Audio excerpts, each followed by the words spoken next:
How many of you ever watched the movie A Few Good Men? What was the famous final scene? What was Jack Nicholson's famous quote in that one? You can't handle the truth, right? How many of you can handle the truth? Well, nobody rose their hand. All right, you may leave. The truth about milling. We tested 100 people back in the early 90s. They were all supposedly experts in this industry. Only 3 got this part right. And one of them cheated. Me. All right? This is all about F sub z equals H sub m times the square root of d divided by A sub e times the sine of what? K. We're going to talk about edge prep again because it's very, very important with milling. Chip really cares about edge prep. We're going to talk about edge prep and what we call average chip thickness. We're going to talk about the cutter ratio and average chip thickness. And what I mean is how much of the diameter of the cutter we're actually using in the cut. We're going to talk about compensating your feed rate to save tool life and improve productivity. And we're going to talk about how lead angle can affect all of these things I just mentioned. Now, we just went over this, so this should be easy, right? Why do I put edge prep on cutting tools? What's the right answer? Redirect the cutting forces. When you look at it, this insert here, the cutting force is always perpendicular. It's coming down. There's no edge prep. So this insert is in a state of transverse rupture because there's nothing underneath it. It's going to want to break or fracture. When I put that radius in, cutting forces are always perpendicular. It redirects that cutting force into the body of the insert where it can absorb the shock. That's why we do it. Makes sense now, right? It does protect the insert, but it protects it by redirecting the cutting forces. Now, here's the truth. If your average chip thickness is not greater than your edge prep, you are turning your milling cutter into a piece of sandpaper. If your average chip thickness is not greater than the edge prep, you're turning your milling cutter into a piece of sandpaper.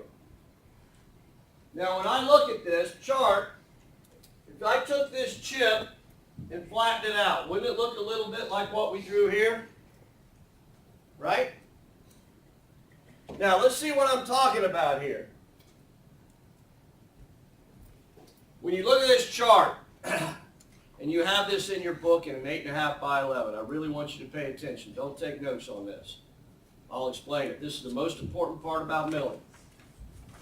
When you look at this chart, I got a table here. This first column represents the diameter of the percentage of the diameter of the cutter that's engaged. You can see here it goes from 100% down to 10. And here I got 100, 50, 40, 20, 10. All right? This second column is the program feed rate on center line of the tool. In this particular example, I kept the feed rate a constant 6 thousandths of an inch. Feed, F sub z, feed per tooth is 6 thousandths.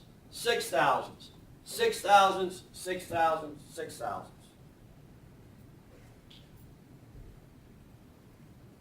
This last column is the resulting average chip thickness. Now, right here in full diameter cut, my average, this is the thickest, this is the thinnest, right? So my average would be right here. And that's what H sub m is measuring, my average. When I am 100% engaged and 50% engaged, my average is about the same. Here I've got it in 2 spots. Here I've only got it in 1. Now when I start going below 50% engagement of my cutting tool, if I'm 40% engaged, I'm feeding 6 thousandths on center line. My average here is 3 thousandths and 7 tenths.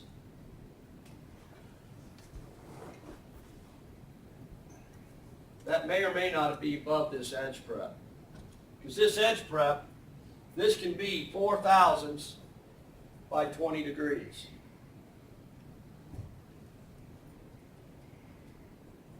When I'm doing 100 and I'm doing 50, this average is 4 thousandths 2 tenths. That would be above this edge prep. But once I start getting below 40% engaged, this whole thing starts moving and my average starts coming around to where the chip is feathering out.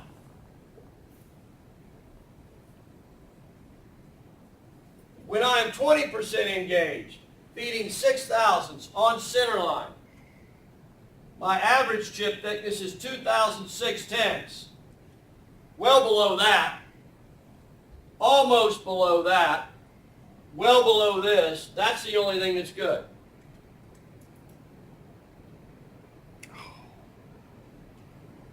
When I'm 10% engaged, this is all, by the way, called periphery milling. When I'm 10% of the diameter is engaged, feeding 6 thousandths on center line, my average is 1,008 tenths. What's going on out here? Rubbing. So what am I going to do? F sub z equals h sub m times the square root of d divided by a sub e times the sine of k. What does that mean? F sub z is my feed per tooth. F sub z is feed per tooth. H sub m is average chip thickness. Now I had some high school students teach me right recently. H sub m does not mean average chip thickness. It means height median. It's a physics term. But in our industry, I don't know why, we say H sub m is average chip thickness. They don't mean exactly the same thing, but it's close. D sub 1 is the diameter of my cutter. A sub e is the amount that the cutter is actually cutting on the diameter. And K is the lead angle of my cutting tool, or cutting edge angle.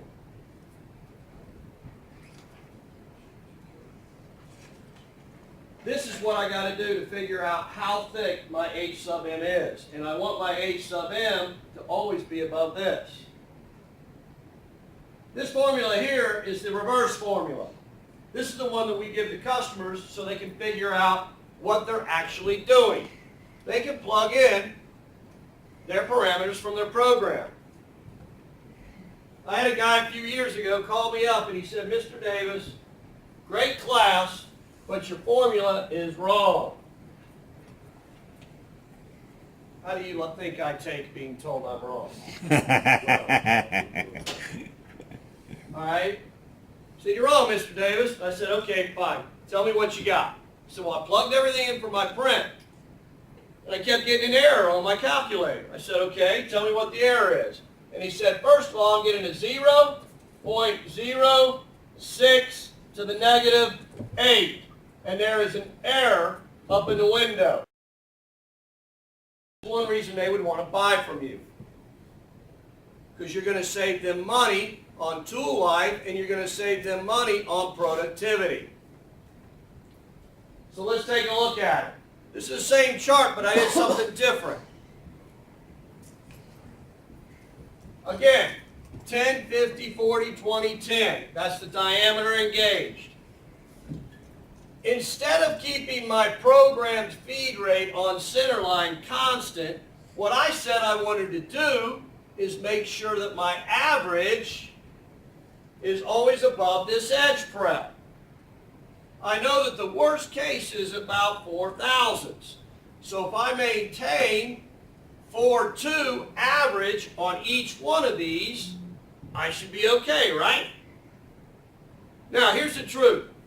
When a customer's doing a full slot, full diameter engagement, or they're using anywhere between 100% of the cutter and 50%, you don't have to do anything.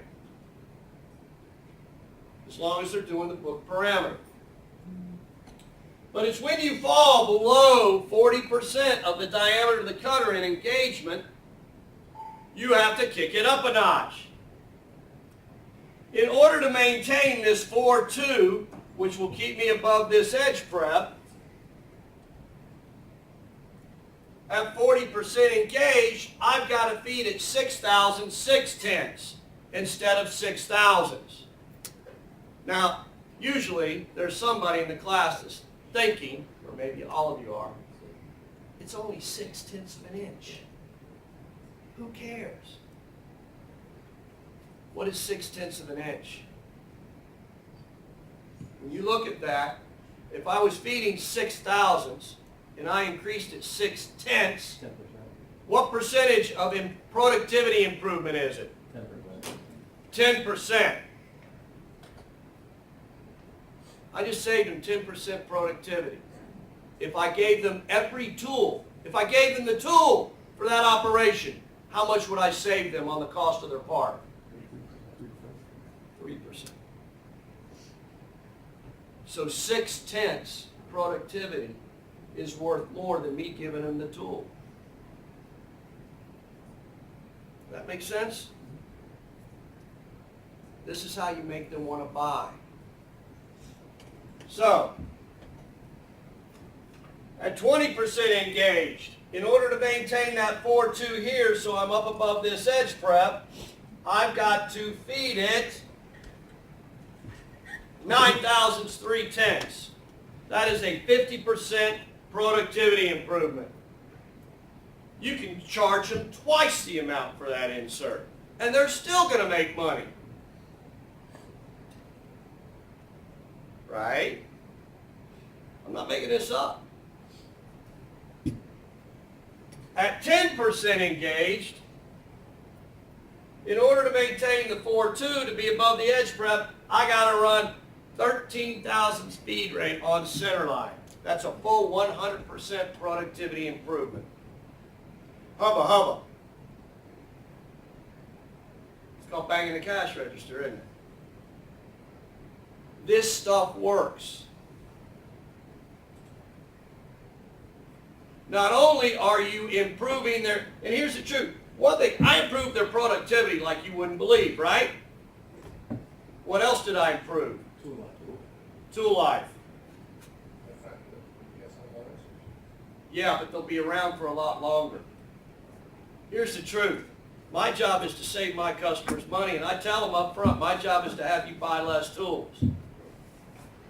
And if you don't go into it with that attitude, it's the wrong attitude. You want your customers, I can go in and I can make a lot of money in the short term. I got 3 kids to put through college. It's going to take a long time. How many of you got a long time to be in this industry? Wait a minute, you got a lot of gray hair. You don't have that long. You're not going to last that long. It just feels like it. It just feels, yeah, I know. Well, the bank account is what's, it's not the hair anymore, it's the bank account. But you, my friend, you got 50 more years. I'm sorry. You want your customers to be in business for a long time. That's what you really think about. And you only have to do this 1 or 2 times, and then what do? They turn from a customer you must sell into a customer that wants to buy. What you're trying to earn is them picking up the phone and calling you every time they have a problem. And you only have to do this once or twice. You know why? Because I guarantee none of your competitors are. All right.